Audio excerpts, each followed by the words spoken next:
Hello, Evergreen. Hey, everyone. I'm so glad to be here with you virtually on our parent happy hour. I know we usually do this monthly, at least for my parents. And so I'm really glad that we're able to find this platform where we could hold this space together.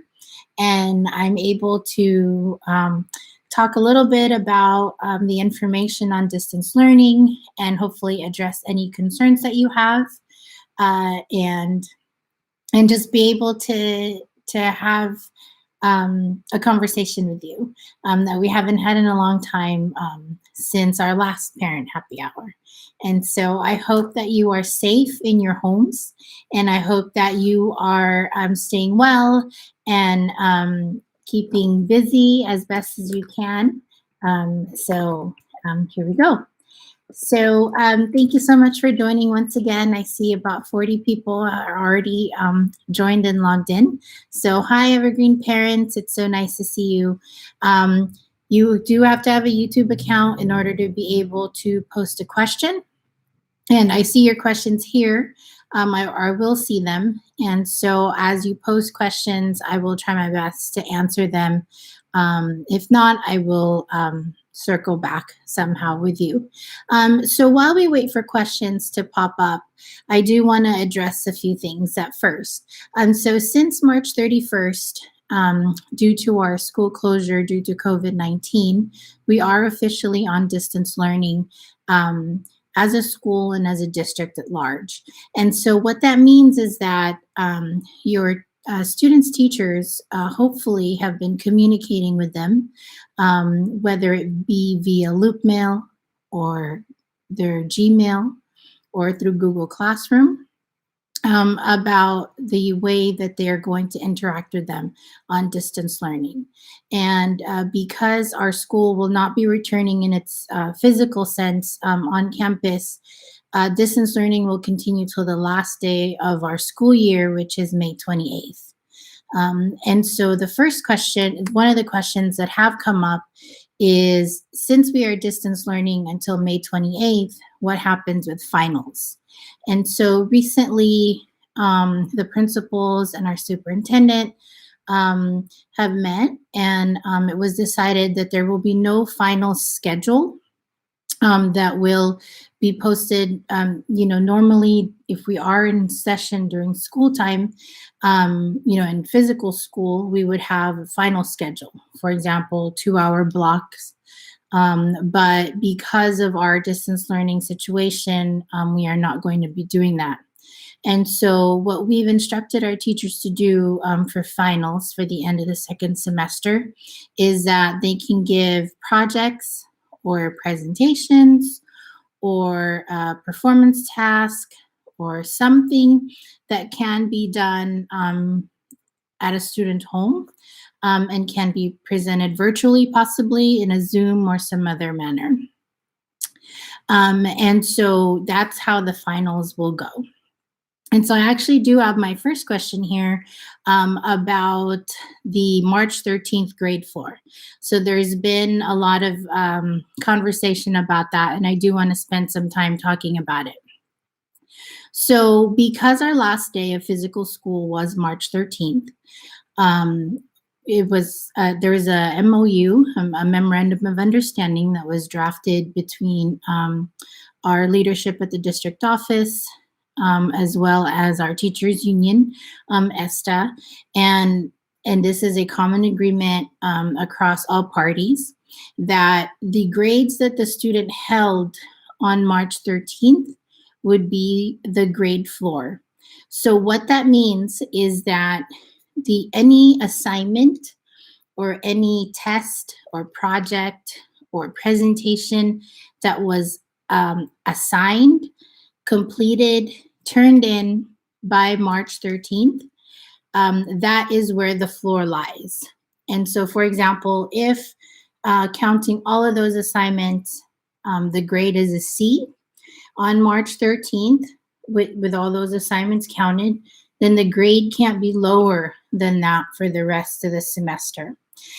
Because it was a signed memorandum of understanding, all teachers have been, made aware of this agreement, and all of us are working to ensure that teachers have that in place in their grade books.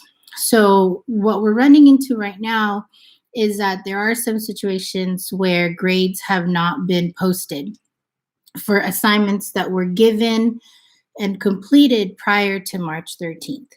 And so if the grade is still, if there's still pending grades for assignments before March 13th, then the grade that's posted on School Loop may not be current, and that grade floor is still adjustable. So I've gotten some questions, and they're all about the grade floor and the grades. So what we've told teachers is that they need to update their grades for all things before March 13th. They need to do that as soon as possible. That way, students can really tell where their grade floor is. And so we have been constantly communicating about that. We have reached out to teachers to make sure and reiterate the importance of being transparent with the students on what their grade really is on School Loop. So some of you may have seen that teachers' grade books have shifted, where they have put in place a new distance learning grade book. So some teachers have, they could set up their grade book any number of ways. Some teachers have decided that they're going to establish a totally different, a new grade book just for distance learning. And that way it doesn't mess with the grade floor prior to March 13th. Most of the teachers that did that have already completed and updated all their grades. And so if you see a new grade book that's called distance learning somehow, then that's what that is. Some teachers have chosen to set up their grade book in a way that grades are still continuing, and they're just keeping in mind where the grade floor is for all assignments prior to March 13th. So my suggestion to all parents and communicate with your students is to communicate with your teachers. So my suggestion is you go on School Loop today and you look where the grade is and see if the assignments have been posted for everything from March 13th. If it hasn't, then ask when they're going to be updating those as soon as possible. And then just ask, hey, is the grade that's on School Loop, is that counted all the assignments prior to March 13th?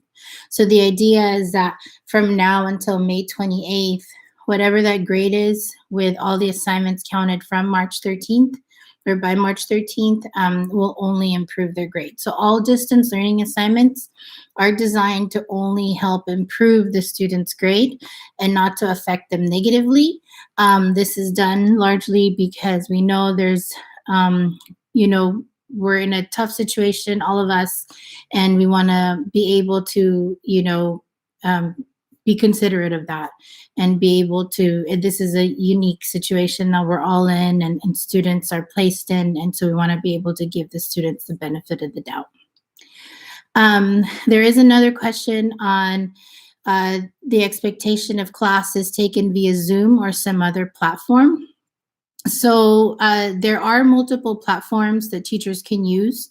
If teachers are going to be doing a virtual classroom, just like how we are right now, then the expectation is that they would use Zoom or Google Hangout, Google Meets. Some teachers are choosing not to do a virtual session like this, and they're interfacing with their students on a more text level, meaning, they give assignments, students ask questions via email or some other process. So those assignments are posted via Google Classroom. So we've asked teachers to make sure they communicated with all their students in regards to what platform they're using. Are they going to be posting assignments and grades are they going to be posting assignments and communicating via School Loop, or are they going to be doing that largely through Google Classroom? So those are our two main ways of communication. And then Zoom is really the external, virtual type of classroom face-to-face interface that we have. So there was a concern that was raised to me about, can we make all teachers use the same platform? Unfortunately, we can't. There's multiple, pluses and minuses to each one. And, teachers are going to be using the one that they're most comfortable with, and most likely the one that they've already been kind of using in the classroom for their online assignments. And so I sent out a distance learning organizer to students. One of the things that kids have to write down is, what platform. And so I would suggest that the students fill that out. That way they know, how they're going to be interacting with each class. I'm just going to look through the questions. There is a question about GPA calculation. So because we are still doing grades, we did not transfer over to a pass-fail system like other districts have. GPAs will be calculated like normal. For example, the end of the 5th grading period is on April 17th. Teachers will be posting grades between April 17th through April 22nd to be sent home like a progress report. And so that GPA calculation will be just as standard, and the end of second semester will be the same. And so all grades, regardless with distance learning, will still be posted on the transcript. So if you have specific questions about, I see a couple of specific questions in regards to one particular teacher's way of assigning homework or assigning an assignment. It's the best thing to do is to communicate directly with the teacher in regards to that situation. If you feel that you and your student have communicated with the teacher and perhaps not getting a clear answer, or teacher may not be responsive, you can of course include one of our support staff members to assist, either a counselor or myself. We'd be more than happy to support you in that conversation. So if we were in regular school session, a situation like this, we would normally set up a teacher-parent conference. In this distance learning situation where everything has to be done virtually, we can do the same thing. It's just, it would be in this manner, like a Zoom call with the teacher, yourself, right? Your student, me, all in the same room discussing the concern that you brought up or your student brought up. So, still same communication ways in terms of emailing teacher first. If not successful, then please, you could circle me in for support. So there's a question about, could grades drop based on work that was submitted after March 13th? So the answer to that is no. The grade floor is established. That is an agreement that all teachers are to uphold. And so if you find that there's a situation where the grade, the March 13 grade, counting all assignments prior to March 13th is already done, and then, grade drops at some point in the future, then that's something that we'd like to support you on in terms of making sure that aligns with our agreement on the grade floor. So I have a question in regards to course selections. And so I do want to touch on that for a bit. And so right now, if we did not go on distance learning, at this point, you were supposed to already receive your course verifications for next school year. That is like a list of courses that your students requested. Because we are not physically in school, that has taken a little bit of time to complete. And so we are asking students to complete their course verifications online.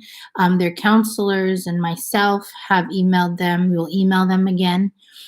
we'd like them to be able to verify what they selected for next year. So that we would like that done by Friday, April 10th. Yeah, by this Friday, I'm sorry, April 10th. That way, we have it verified. And then part of that verification is actually requesting for your initial. That way you also know, what courses your child signed up for next year. Okay.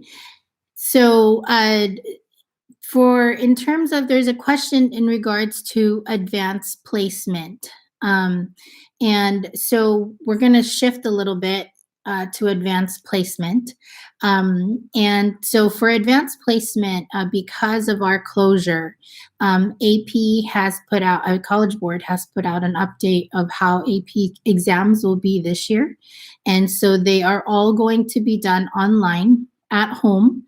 It's a 45-minute exam that the students will be doing online, and based on certain units that College Board has identified. And so I did put out some updates on that. And then in terms of the dates, I'm going to kind of turn my computer screen for a little bit, and hopefully you could see. I promise I'll be more technologically advanced at our next virtual happy hour. But I wanted to show you on our school website, which is here. I do have, we do have this website, which is our updates and information website. And then on there, we have our AP updates. And there is a brand new AP exam schedule that you'll see on there. And so this is it right here. I don't know, hopefully you can kind of see. But between Monday, May 11th and Friday, May 22nd, there are specific times in which the AP exam will be administered online for students. And so students will have, will need to log in. For example, if they're taking Physics C Mechanics, they're going to log in to their College Board account on May 11th at 9 a.m. to take that test for 45 minutes. And so that is how that change is happening. Okay. And so you want to make sure that you do have a laptop. The College Board said that it will run fine on a Chromebook. Make sure you have internet access. I'll be doing a survey with all AP exam registered students to make sure that they have, the technological means to be able to take their AP online exam. So that's going to come up next week. I'm going to send that out to kids to make sure that everybody has Chromebooks and internet access so that they could do so. And then they'll be signing on and taking it in that manner. Okay, so so in terms of AP, I do want to address one more thing. There is a YouTube channel that is run by Advanced Placement Specific, and they are covering live courses on there and reviews for exams. So it's another source of information for students during this time to prepare for their test. There is no online exam for our computer science tests, and so those ones, they just have to submit their tasks, and the computer science teacher will be able to discuss that with the class specifically. A question's coming in regards to enrollment forms for community colleges. So right now, we are working with Evergreen Valley College and San Jose City College to iron out our process. They are also having to shift a little bit because of the distance learning at their school site. And so we're going to be coming up and posting our, that form is called an R40. Our process in which we're going to take care of those. Right now, what we're doing is students are filling in an R40 form and sending it to their counselors. Counselors are working on approving those.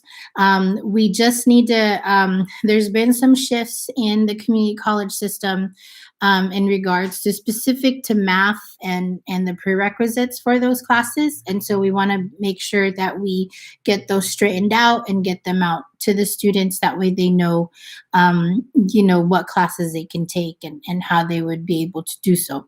So, sit tight on that one. We should be coming up with those with that information within this week. But their first source of information, if they want to enroll in community college classes, would be their counselor. Okay, I'm going to keep looking for questions here.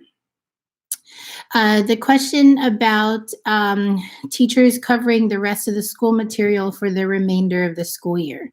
And so what teachers have been working on, and they've been getting professional development on, is how to identify the essential skills and essential content to be able to cover those in distance learning, with the idea to prepare the students for what they need for next year. And so rest assured that our teachers are having collaboration with their colleagues who are teaching the next level up. That way they know, specific concepts that they do need to address during distance learning. That way the students don't miss a beat. Okay, so we do have all of that going on in the background. We have in our distance learning schedule during the week that students follow and also teachers follow. We do have bookends on Mondays and Fridays for teacher collaboration. And the whole idea of that is to be able to have teachers work together to make sure that, we're incorporating those significant concepts in our distance learning. So do encourage your children to complete their distance learning assignments. There was a question, well, so if a student has an A, if their grade can't be lowered from that, it doesn't give them much incentive to continue working on their materials for the rest of the school year. Technically, yes, because their A can't go lower. However, this is a great opportunity for parents to have the conversation about what learning really means, right? Are we learning just for points, for a grade, but learning to learn and to prepare the students for the next level? And so we do want to make sure, to support you in those conversations. And I know teachers have been also, having those conversations with students that, yes, if you have an A in my class, you may not feel very motivated to complete the assignment for points. However, you do need these concepts to be able to be successful next year. So if we could support you in any way in that conversation, please let us know. So there is a question in regards to incoming freshman registration. We are hoping to reopen in the summer to be able to process residency documents in person. So if you go to our school website, there is a link for registration for the class of 2024. I can't believe that's the class that we're enrolling next, is 2024. But there are different steps. So if you complete step 1, which is the online application, complete step 2, which is the course verification form. Course request form. That's all you need to do and you're set. And then we will contact you when we reopen sometime in the summer to be able to collect those residency documents. So as long as you do step 1 and 2 in your registration for your incoming freshmen, they are good to go. Okay, so like I said, community college, if students want to take that over the summer, they contact their counselor first. Counselors will help them out in that situation. So I have a question in regards to the requirement of teachers meeting with students during their designated day of the week. So some teachers are doing Zoom classes like how I'm doing it here, except on YouTube Live with you guys. Some teachers are not. So the expectation and the agreement is that teachers do engage with their students in some way. And so some teachers are choosing the Zoom method and this virtual method to interact with their students, then posting assignments online. Some teachers are simply posting assignments online and having students email them with questions. Either way is fine. And so do want to double check with your student, which way their teachers are engaging with them. And if you find that a teacher is not, please do reach out. We want to be able to support them, both sides in order to continue that engagement of distance learning. There was a question in regards to summer enrichment programs, if they're going to be offered this year. Our ability to offer summer school is still in question, largely because we don't know when the shelter in place will be over, and when we can resume business as usual at school. And so what we are encouraging students at this time to do is, if they still want to take summer school some way, contact their counselor. Counselors would be able to give them some options. Right now, most likely, not just at our school site, but at other school sites and even at community colleges, the conversation is lying on, virtual, a virtual type of distance learning, a distance learning type of setup, similar to what we have going on right now. And so no decision has come through yet. It's still a very fluid situation. So do sit tight on that. So I can't say yes or no that we're going to be offering summer enrichment, but, we don't know. And so we'll keep you posted on what our summer options will be. Okay. In terms of cap and gown announcements, those types of questions, we are still working on that. I've had several questions on, Ms. Gabon, how am I going to get my yearbook, my prom refund, my cap and gown? So Ms. Yenter, our activities director, along with ASB, our bank clerk, Ms. Ditar, and our administration team, we're working on all of those logistics. So as soon as we get that figured out, we're going to get them out to you. Our priority the last few weeks has been to set up distance learning in a way that would be as smooth as possible. And so now that we are in the middle of week 2, I think we're pretty comfortable where we're at. There's still lots of things to learn and lots of growth. But in the coming weeks, we should have more information on those senior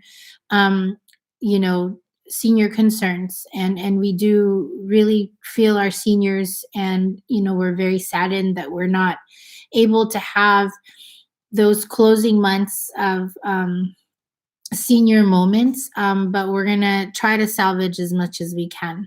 So just sit tight on that. Okay, so there was a question in regards to parentheses on school loop. And so hopefully you guys know what I'm talking about. So if you look at your child's school loop on the interface there, you'll see the list of grades that they have. Next to their grade is a percentage in parentheses.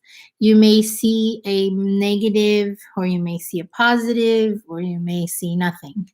And so that just indicates the grade shift that it took. So whatever grade is on there is what it currently stands on published grades. And so the parentheses is just showing you the shift. Their teacher probably just updated grades recently. And so that's like how much it went down if you see a negative, or went up. So kids had a lot of questions about that, and obviously parents too. So there's a question about next year's some AP courses. For next year's AP courses, we're not making any changes in our AP offerings this year. So if you look at our EVHS course catalog, it's on there. So those are all our AP offerings for next year.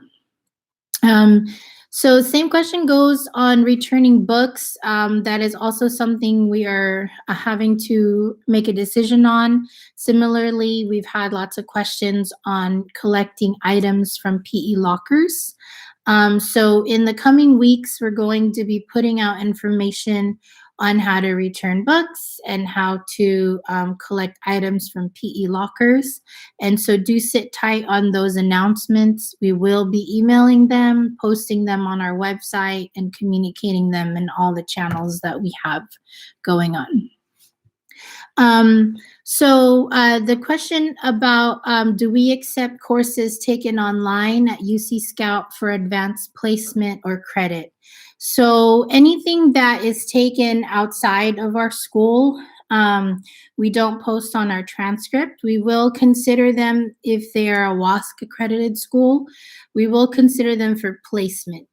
And so there's lots of specific courses that have specific rules and applications on our in terms of placement of our courses.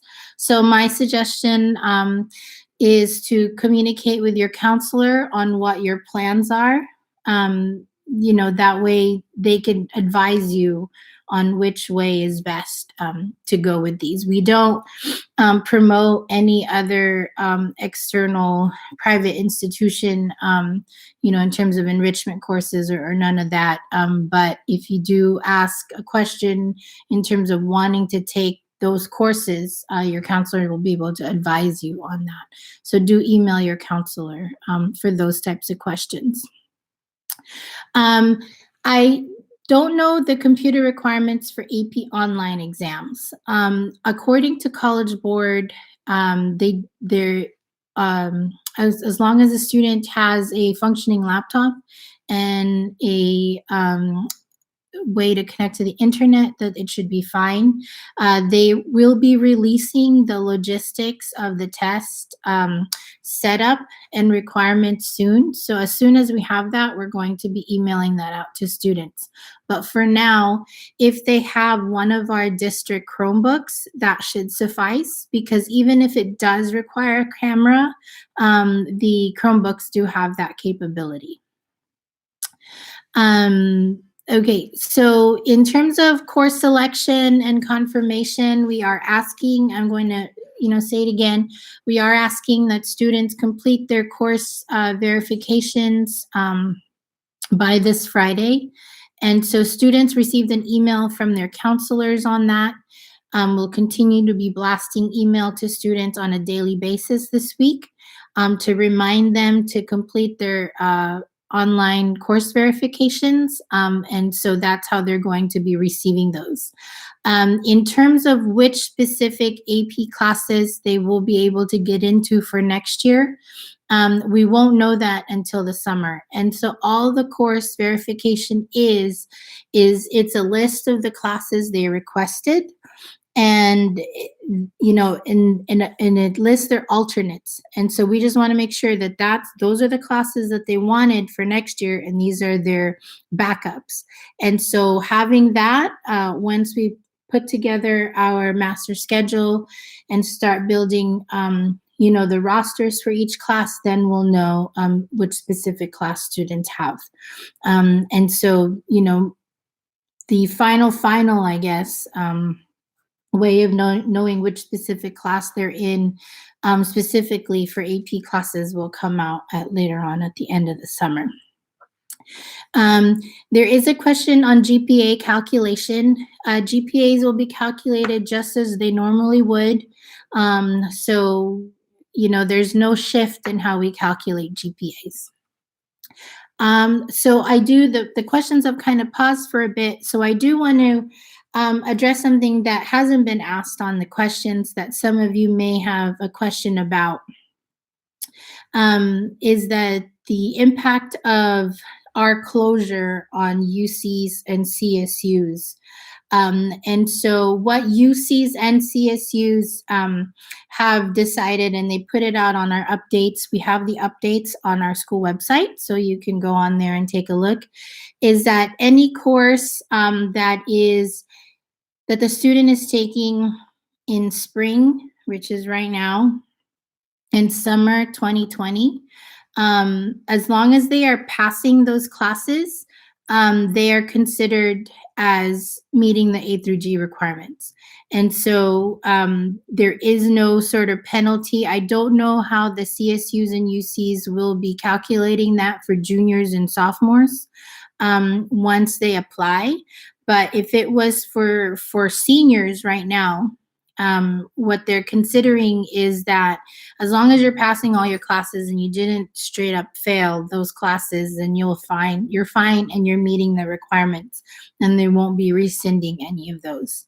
And so that's just, what the UCs and CSUs have. There's more to it. I would recommend that you look up our website for the more specific information on that. Okay, and so there is another question in regards going back to the grade floor of March 13th. So we asked all the teachers to allow for makeups for assignments that were missed before March 13th, but because that was before closure, allowing students to make up those assignments and into what degree of impact is on teacher discretion. And so you do want to have communication with your teachers. If your child is missing assignments from before March 13th, have that conversation with the teacher on how much they can make up. So some teachers are allowing full makeup of all assignments within the fourth grading period that was missed on March 13th. Some is for 50%. Most teachers, though, are keeping their normal practice on makeups. So do check for each teacher.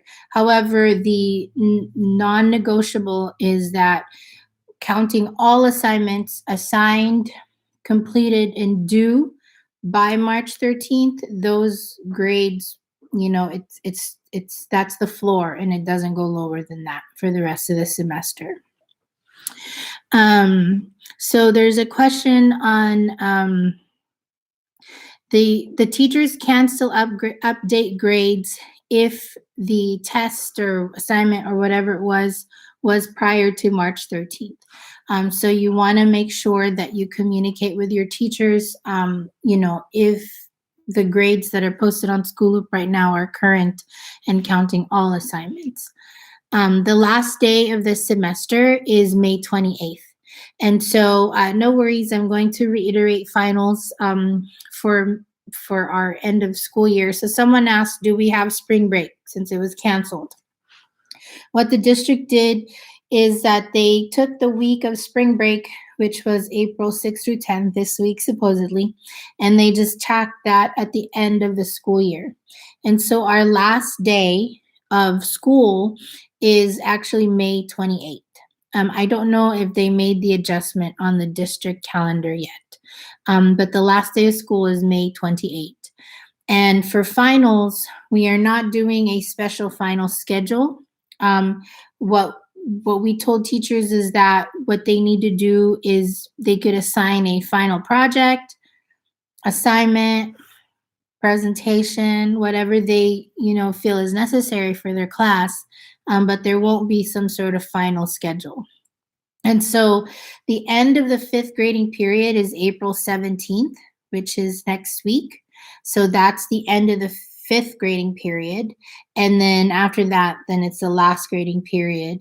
And then that'll comprise the second semester. Okay, so there's a question in regards to, will AP test scores be used as a final exam score? So we will not be receiving AP test scores that fast, even though they're done online. Because most of the tests will be free response, and so there will still need time to be able to grade those. But the AP test score won't come out on time. However, what College Board will be doing is they will be releasing the students' answers to all AP teachers by May 26th. And the reason why College Board is doing that is because they want the teachers to have the answers that the students gave on their AP exam. So if the teacher would like, they could use that in place of the final, but the teacher would still have to grade it. So it's not the score of 3, 4, 5, right, that will come out by May 26th, but instead it'll be the answers that the students gave. And so because our window of time between May 26th of when they're supposed to publish those answers. And May 28th, which is our last day of school, is so close together. When we gave this information to our AP teachers, they were a little concerned of the shift of the time frame. So they were still in discussions of whether or not each individual AP teacher at EV would be using any part of the AP results as part of their final exam. So that's the long answer to that question. I'm sorry, but it's the teachers will have the answers. How they will use it for final exam is still up in the air. But what I am going to ask the AP teachers to do is communicate clearly with their students on what that final will look like, so that you and your student will know for sure. There is, yes, so teachers can still provide a final. There's just no final schedule like how we have it, on normally if we were still open. School was still physically open. And so there was a question about semester grades. So our school district did not elect to go pass fail for distance learning or this semester. So it will be graded just as normally, but with the idea of the grade floor. So no grade lower than March 13th, counting all assignments. So there's a teacher, there's a question in regards to student work that was left behind in the classroom, if teachers are grading those. So we are on campus. Not all teachers are on campus. I take that back. So our cafeteria ladies are on campus making lunches to provide to the community. And one of us admin, ours is on campus for a short while every day. And so if a teacher does need to pick up their work in the classroom, student work, so that they could grade it, they obviously could do that. So I would communicate directly with your teacher in regards to whether they're grading those assignments that they left behind in the classroom. So specific questions like that, do address your teacher about it. That way for sure whether they will still be grading the work that was left behind in the classroom, or how will that impact the grade somehow. That way you're very clear on what's going on. Okay, so I do want to go back to talking about summer school a little bit, because some of you may have been in and out of our live session. And so in regards to summer school, we don't know yet what our offering will be for summer school, largely because we don't know when shelter in place guidelines will be taken off. And so currently it's still up in the air what we're able to offer. There was a question earlier about summer enrichment and that sort of thing. We're still unclear. So please stay tuned on that. However, what counselors are doing right now is they're asking students what their summer plans are. I know there's a lot of options out there in regards to what students can take over the summer. And so I do want to, and there's been some questions not posted here, but questions that people have asked me and their counselors, what should my kid take over the summer? So we always suggest something enriching, not necessarily something to accelerate to the next level. And we're talking largely of math. Our math department, not just at our school, but across the district, and practically any math teacher that you'll speak to, we're not proponents of math acceleration over the summer, largely, and especially in the lower math levels, like math 1, 2, 3 even, because in that short time in the summer, you're talking of 6 weeks where a kid is doing 5 hours of math a day in the classroom or virtually, however way that's set up. And so in order to be able to build those foundational skills that will really make them comfortable and successful in the higher level maths, which is why most kids try to accelerate, is, I want to start in math 3 and then take math analysis over the summer and then do this, is so that they can get to the higher levels of math before they leave high school.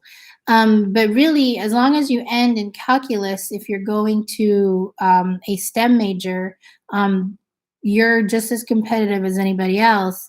And if you get to stats, if you're going to a non STEM major, you're just as competitive as everybody else. And so, if you're wondering what class or summer program your kid should be in the summer, um, you know, something else, right? Something that develops them as a whole individual, something that interests them. This summer will be kind of weird because we don't know what our shelter in place guidelines are. But if you're planning on taking a community college class, for example, something interesting, right? Maybe a photography class during the summer. If your kid is interested in astronomy, that might be a fun class for them to do. Something that piques their interests would be something that we would recommend. If they want to take a community college class over the summer, please have them speak with their counselor so that they can complete the proper forms, and then go through the process correctly. Um, Aside from that, there's really nothing else that we recommend over the summer. You could, if you'd like, take like a SAT practice course if you want to, or an ACT practice course if you want to build your skills on that. Possibly even taking like a world language type of class to hone your skills on that. So those are the type of classes that we would recommend. Okay, so there's a question coming up in regards to the increase of grade after the grade floor. Yes, grades are only supposed to increase after the grade floor. So that is the memorandum of understanding and the agreement that we have. I know students are weary of that. What do you mean, Ms. Kawan? That can't be real, that my grade won't go down past after the grade floor. But yes, that is the agreement. That is what we're communicating with the teachers and what we've all agreed to across the district. So there's a question in regards to whether colleges will give credit for AP classes taken during the school year. So colleges we haven't heard anything, negatively about colleges are not looking at any AP classes this school year.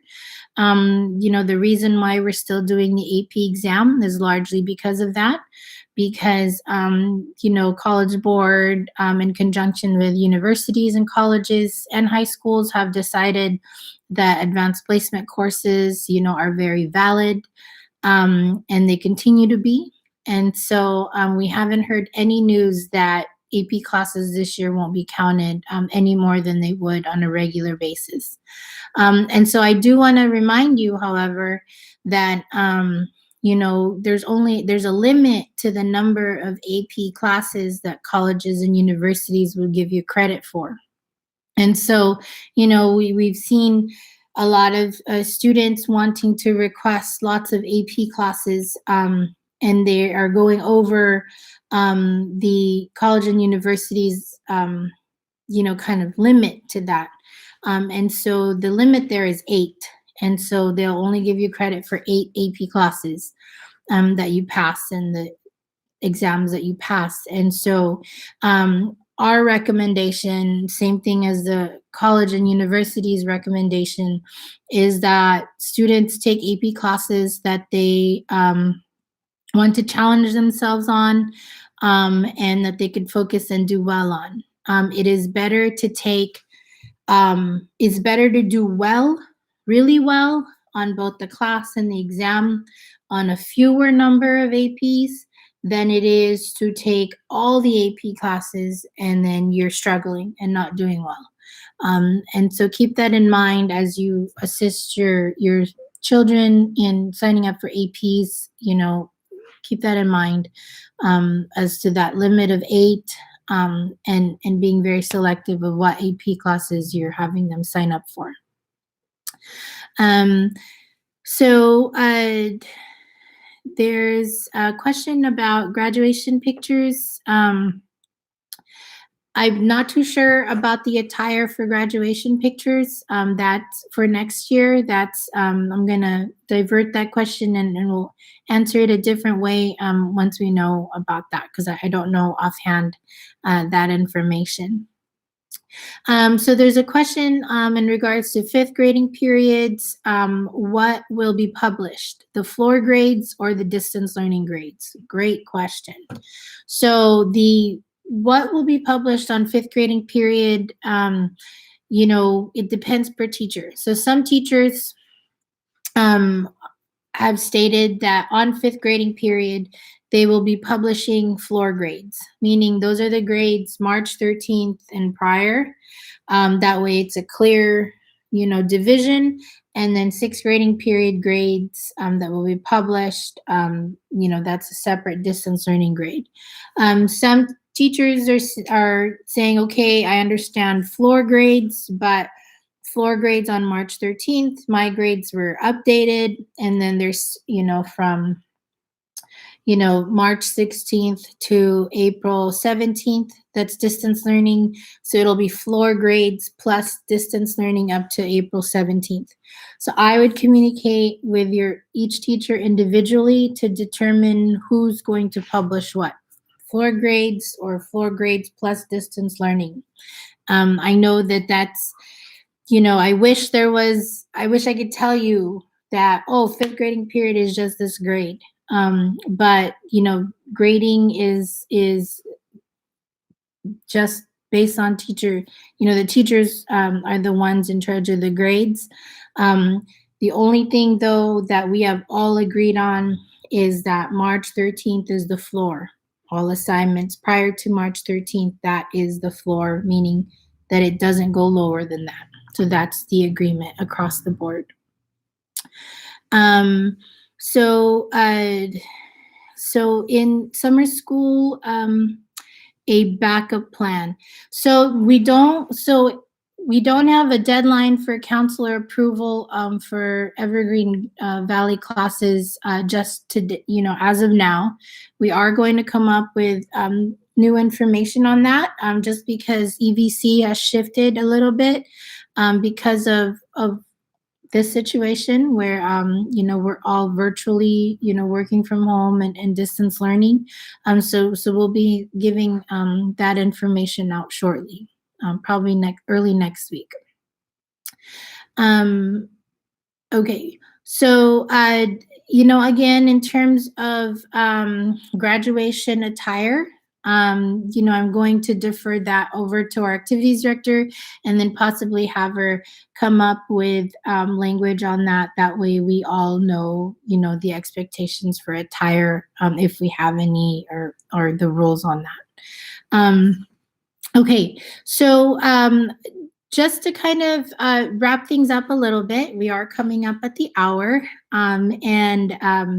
It's been really great to be able to chat with you and answer your questions as best as I can.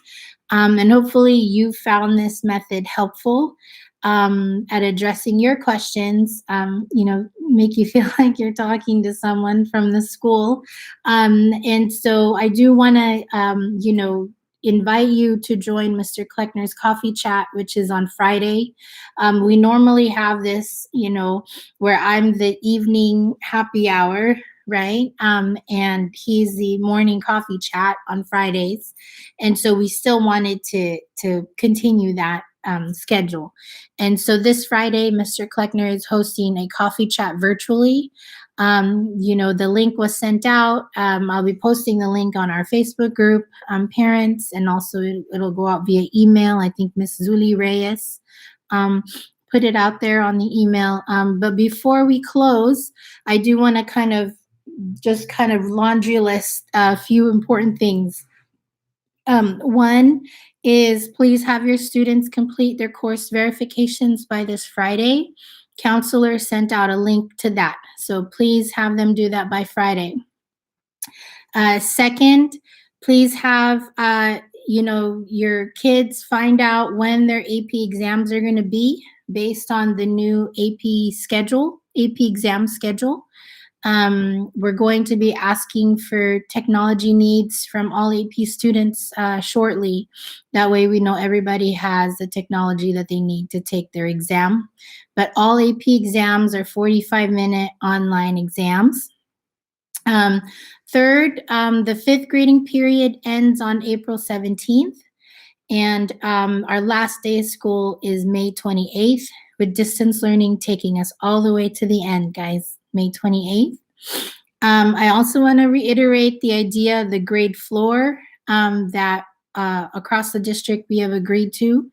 Um, the grades should be March 13th grades, that's the floor. So all assignments due, collected, completed before March 13th, that's where the floor lies. So grades can't be lower than that. Some teachers are still updating their grades. So, you can shoot them a nice email asking, hey, just making sure the grades are updated. That doesn't hurt at all. Please check our website for the specifics on UCCSU impact specific to seniors. I do want to highlight San Jose State has some Zoom meetings that I'm going to be posting on the website for seniors. So you do want to check that out where, our seniors can talk with SJSU directly. Counselors are available for virtual one-on-ones. Parents, we have links on our website that you can request one. Students can request one also. And summer school, more information to come on that, okay?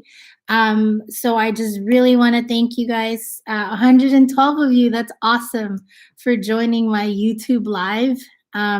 It's very different to talk to a computer screen, but I see your comments and your questions, and I really do appreciate them. And so if you think of a question later, feel free to email me and I'll gladly respond. Okay. I hope everyone is staying safe at home. I hope everyone is well. And I hope you're doing the best you can, helping your students through distance learning, and let us know how we can support you in any way. Okay. And if your child still needs a Chromebook, we still hand those out from 12 to 1 every day in the student parking lot, and also lunch. Okay, lunch is also available. There's a question on a video recording of this session. I will figure out how to do that. I think I can save it, and then I'll figure out where to post it, maybe on our website or on the Facebook parent group. But thank you, everyone. Please stay safe, take care, and since you can hug your children, please wish them, well, and give them my regards. We really do miss them. Okay, take care, everyone. Have a good night.